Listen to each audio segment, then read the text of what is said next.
Hello and welcome to Mythmakers. Mythmakers is the podcast for fantasy fans and fantasy creatives, brought to you by the Oxford Centre for Fantasy. Now today I wanted to talk about adaptations. In particular, not film adaptations, but the Lord of the Rings musical versus the Rings of Power. Now, the Lord of the Rings musical was originally put on at the Drury Lane Theatre in London, which is one of the biggest theatres in the country. And it didn't run very well originally. It, in fact, was put up for 492 performances and ended pretty much a year later, having had a budget of £12.5 million. It's not quite as disastrous as the famous or infamous Spider-Man musical, but it's, in that ballpark. Anyway, it's been quiet since, but there's been a revival locally to where I live in Oxford, down at the Watermill Theatre in Newbury, which is a very interesting independent arts venue. As the name suggests, it's in a converted watermill. Sandyman's mill has been turned to an artistic purpose, which is rather pleasant. Anyway, they've put it on again. And so sitting watching it last night made me have a series of thoughts about adapting Tolkien's work, which I thought I would share with you. And I'd also give a review of how the musical works. Before you go any further, I am going to say book a ticket. And it's quite a small venue. So if you are anywhere near Newbury in the UK, grab a ticket while they're still available. I think it's got about another month to run. Anyway, when I was thinking about the production, I went back to have a look at what went wrong with the Drury Lane version of the same thing. And it seems as though it really did divide the critics. So there was one critic who's a very well-known critic in the UK called Michael Billington, writing in The Guardian saying, I don't know how it could be done better. If you're going to do Tolkien on stage, this is what he expects. Whereas Kieran Quirk in the Evening Standard said it was ill-fated at conception, tedious and vulgar in execution. There is someone who really didn't like it, did they? Anyway, so digging further into the reviews to see if it was the same show that I saw, here's a longer comment on it. Someone said, the books and lyrics have no more depth than Spamalot, and at times, such is the silliness, one expects the knights who say ni, that's a Monty Python reference, to make a guest appearance. Philip Fisher was that critic. And I think perhaps one of the reviews that summed up feeling back in 2008 when it closed was this comment from another critic. The actors have been dwarfed in the process of making the show more gadgetrified, is that a word, than any other before it. So clearly the overwhelming experience of watching that show was great special effects, not so sure about the acting and singing. So I, of course, then went back, and you can do this too, to look at the production photos and also look at a few of the videos that they got of the cast singing. What struck me looking at that, I know Drury Lane very well as a theatre because I've written books set in Drury Lane. It's one of my favourite places in the country, was they did use the stage to make a vast effect. It looks as though it was pretty spectacular. They kept with the scale thing. They were using people on stilts. They had, looks like orc type warriors on sort of those bouncy blade things that you can do like parkour on. It looks as though they did an amazing job visually. But Drury Lane, old theatre but very big, does mean that you're looking at people from a great distance. So you lack the intimacy of a smaller venue like the Watermill Theatre. And that must have added to this feeling of the actors being dwarfed. And that critic isn't just referring to dwarves when he says that. Okay, this was put to one side. People thought it couldn't succeed. I've not heard of it having a successful run anywhere else until the Watermill Theatre took it up. Now, the actual adaptation was done by a man called Sean McKenna, who is experienced in this field, and he is still involved in this process, obviously. The director at the Watermill Theatre, Paul Hart, must have gone to him, one assumes, and said, okay, here's my venue. I want to do this. How do we do it? And they've changed the approach. And it really, really works. And this is where you can say small is in fact beautiful. So the first thing to think of is, if you can imagine in your mind that this is being put on in Hobbiton, this village on the edge of Newbury, it's actually a place called Bagner, Bagner. That's a match made in heaven, isn't it? The grounds are beautiful. So you go and have your pre-theatre picnic or drinks in beautiful grounds, and they actually start the show outside. So with the Mill Theatre behind and this beautiful garden and the show being introduced by the hobbits, all the cast do all parts, gives the impression, or the sort of conceit really, that this would be how Lord of the Rings, the story of Frodo and Sam, how it would be if the hobbits were memorialising it afterwards. And immediately, as soon as you think like that, all the choices make sense. I don't even know, it's not in the programme notes, I don't even know if this is a conscious choice, but it's the effect of what they've done. So they start off outside as you arrive with the hobbits at Bilbo's party, playing games involving the audience. There's quoits, there's Splat the Rat, there's people dancing, people playing music. And just sidebar here, incredibly talented cast. Everybody plays an instrument during the course of the show, except I think perhaps Frodo. And even Gollum is wonderful playing the guitar because he stays as Gollum doing all his movement. It's just brilliant. Anyway, that's a bit later. So you start outside and you're already as an audience participating in the same way as if you remember the Peter Jackson film, everybody cheering, somebody shouting out, proud feet, proud foot, you know, that line. It's all enormous fun, and it breaks down the barrier between you and the audience. So you're on board for the adventure. And then soon after Bilbo leaves, you moved inside into the theatre itself for the majority of the rest of the evening. It's quite a long run, about 3 hours, but boy, do they rattle through the material. They do some really good choices. So you might be wondering, how do they put this enormous 3-volume story into 3 hours? Well, they do it by making radical cuts, which you have to do. Sean McKenna, the adapter, says, the heart of the story is, of course, Frodo, Sam, Gollum, that triangle. The story of Aragorn and the lands of men provides the narrative framework. Above them all sits Gandalf, Galadriel, elves, dwarves, and the mystical mythology of the Valar. Pippin, Merry, and their fellow hobbits give us warmth and humour. Anything beyond those 4 threads was ripe for cutting, eliding, or reimagining. So that's the story line they've taken. I would say they've actually really concentrated on things relevant to the hobbits. That seems to be the way, even more so than the supporting characters of Aragorn and the elves. And it's really strong in the first half. The first half is the Fellowship of the Ring book. Pretty much all the top moments in that. They've made an interesting choice for reasons of time. I was wondering where the cuts were going to come.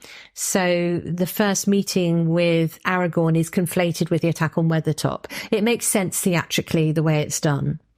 The second half, I think, is less strong. They've got obviously the bigger canvas to fit. They've got 2 books. The strongest part of it is, as Sean McKenna says, the Frodo, Sam and Gollum triangle. It's very, very well done. And it must be horrible for anyone playing Gollum to come in after Andy Serkis. But he does very well indeed, I would say. Is an actor with the fantastic name of Matthew Bugg, which Bugg, which seems perfect somehow for Gollum. He's an expert on movement, which he uses really well, and he does his own version of the two-sided voice without being a pastiche of Andy Serkis. So well done, Matthew Bugg. And the weak part of the second part is that for reasons of time, they've had to conflate Rohan and Gondor. And this annoyed me when I was sitting there a bit. Well, not annoyed me. I was thinking, oh, pick a side, either do Gondor or Rohan. Don't kind of just make it the City of Kings and conflate Theoden with Denethor. But actually, once I was thinking about it and reminded myself that the conceit that this is the hobbits telling the story, I kind of thought, I bet those hobbits back in the Shire, when Merry and Pippin were telling their tales down the ivy bush or the Green Dragon, they probably did say, oh, didn't they tell us about some king who lost a son down in some City of Kings down there? So it's almost like a sort of a story about the reception of the story in Hobbiton. And once you do that, you can relax about the fact you haven't got your favourite characters from Rohan present. There just isn't time. We'd still be sitting there if they wanted to be so complete. And they're admirably swift about the end as well.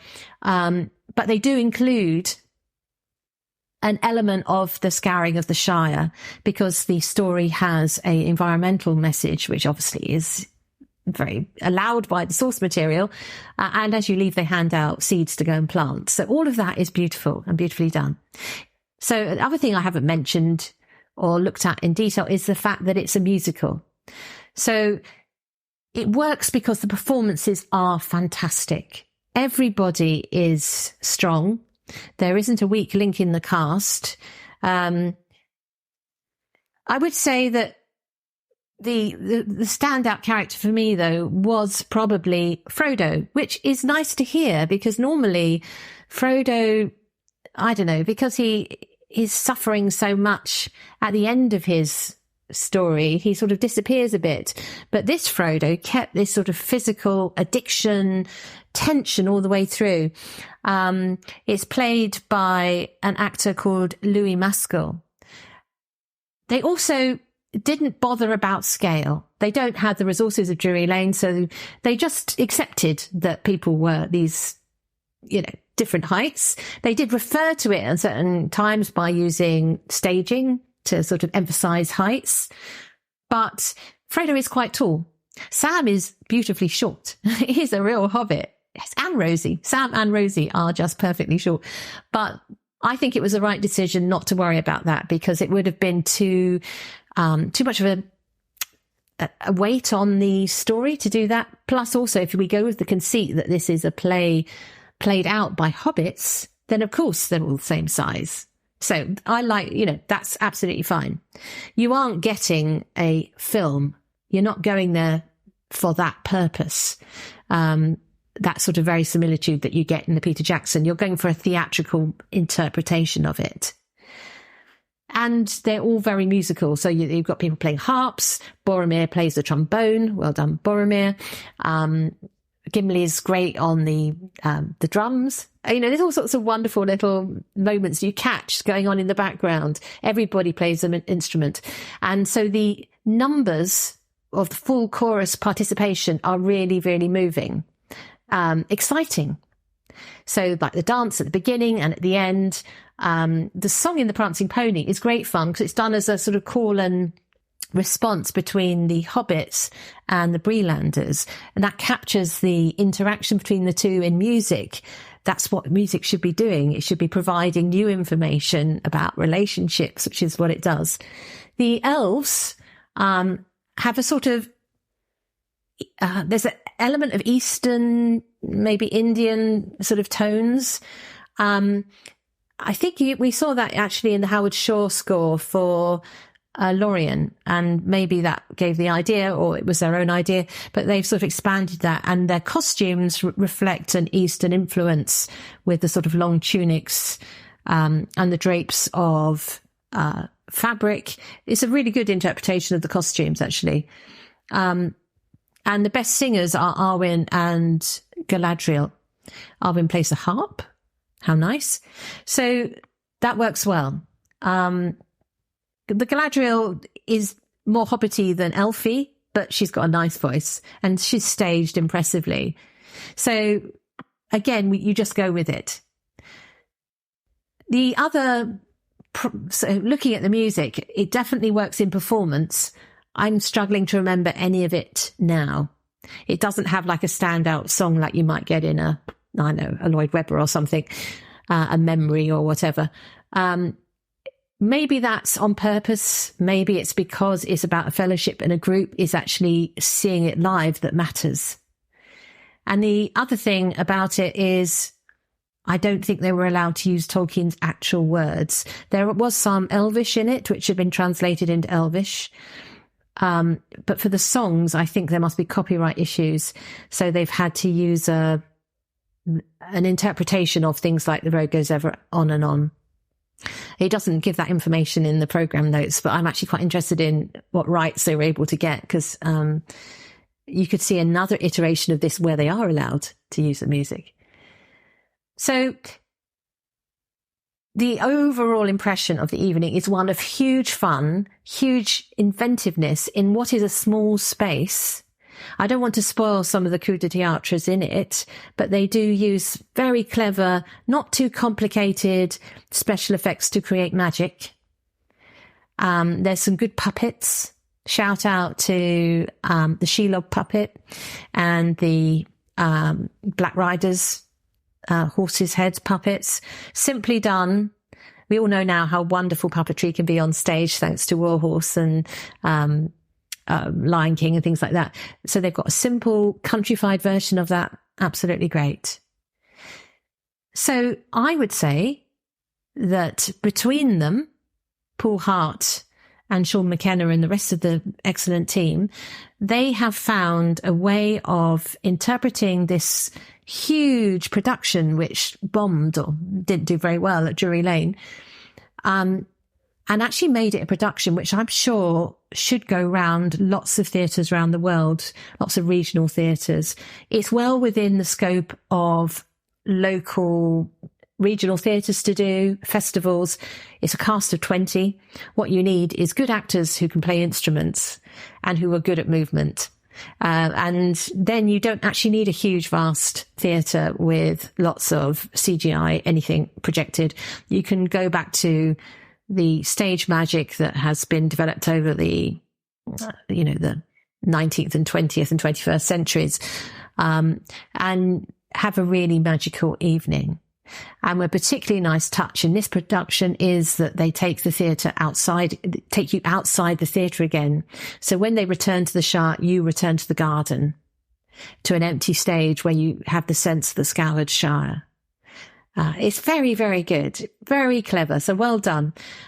In terms of stars, I give it overall a kind of 4.5 out of 5 stars, something really quite high. I would say the first half is definitely 5 stars and the second half is sort of 4 stars. That's why there's that little, quibble there. And as I would say, go and buy a ticket. So I'm talking here about adaptations though, because what it made me feel afterwards, I went with my son and we were talking about Rings of Power, which he's just finished watching. He was late to the party on that one.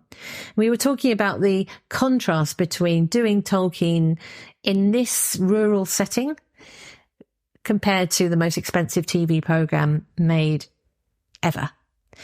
And it's absolutely fascinating to see how small is good, because you can't match what your imagination is doing, even in Rings of Power. Rings of Power had moments where the backgrounds seemed to work quite well, like Numenor, for example. But that when it came to certain set pieces, like saving the people in the southern lands, when Numenor goes over to help the people there, it came down to basically a village and and a fort run by elves. It didn't really add up to a convincing land. Also, the armada that they sent, the fleet of ships, was very uninspiring too. So I'm sure it cost a huge amount to make, but there wasn't enough power or ships to match the grandeur of some of the other settings. The other problem, of course, is that they forgot totally about interpersonal relationships and having a key relationship in the middle of your story. Galadriel is strangely cool.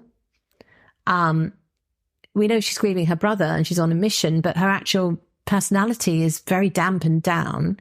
There was a hint of a sort of flirtation kind of thing between her and the,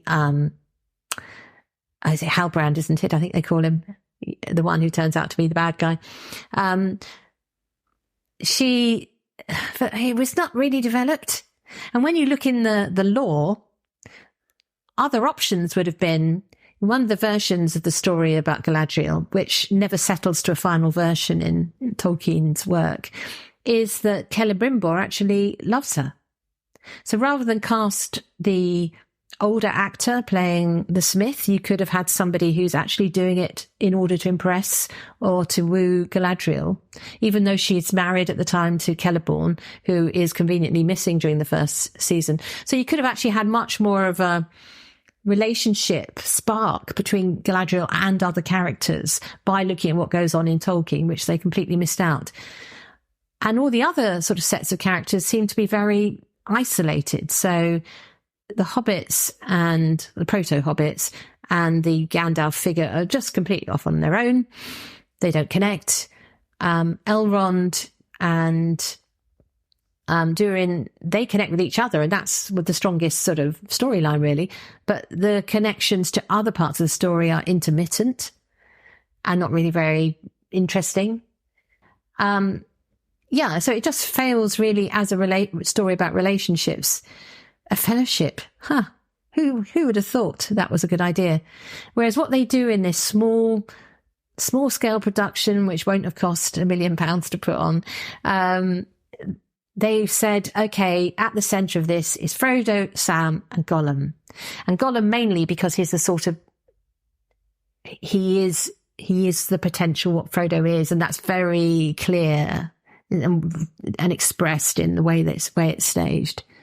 You've got nothing as interesting as that or as heart-wrenching as that. And the problem about the Rings of Power is it falls apart on the fact that you lose interest in some of the stories. So when the story goes back to that, you think, okay, let's go make a cup of tea. So I really hope, and this comes down to the fact that the problem is script. It's not anything else. It's, I've had my quibbles with the costumes and other aspects of it, but the problem is script. Somebody needs to actually sit down and say, how do you make this a good story? You've got this material, you're stomping through it with as much grace as an Oliphant. Sorry, but that's what they did. I mean, just take, for example, the making of the Rings of Power. You've got a series called the Rings of Power. They get made really rather quickly at the end of the series and handed out. Kind of, here you go. There was no dramatic tension about that, no conflict really. It just kind of happens. Really not a good idea. So I'm hoping they'll learn their lesson, or they'll get some more experienced writers on board for the second series so that they can salvage some of this, because they've still got good material to come. But they need to remember to connect things together. It's really basic. This is what surprises me, that you can spend billions on this thing and forget the basics. I don't know. Crazy. Anyway, so if you've got a choice between going out to theatre and watching Lord of the Rings, the musical, or sitting down to watch Rings of Power, I would definitely pick Lord of the Rings, the musical. And it's very encouraging to see, by taking a different approach to material that failed, the Watermill Theatre has been able to make a success. And I'm hoping that the people in charge of the Rings of Power think, you know what, we've got some good things here, got some good casting and some good looks and all the rest of it. Let's have another go at this material and make it a success. Thank you very much for listening.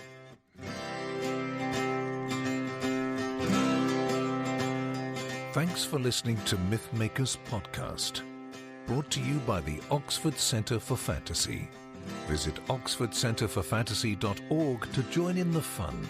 Find out about our online courses, in-person stays in Oxford, plus visit our shop for great gifts.